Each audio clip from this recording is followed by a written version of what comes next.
Brillanti Musicals kull nhar ta' ħamis fit-8:30 dejjem fuq One.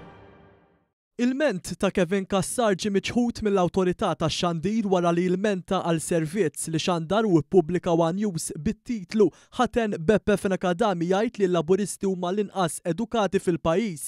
One News irrapporta dan wara li l-istess Kassar kiteb artiklu fih qal li qed jikkwota minn stħarriġ tal-Malta Today li qal li juri li l-inqas edukati fil-pajjiż jappoġġjaw lill-Partit Laburista.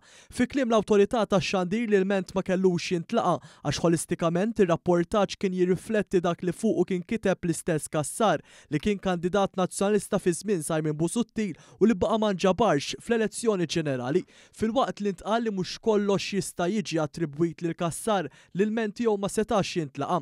Għall-istazzjon One deret il-President tal-Partit Laburista u l-Avukat Ramona Tart waqt li kien rappreżentant ukoll miċ-Chairperson tal-istazzjon Ruth Mikallef.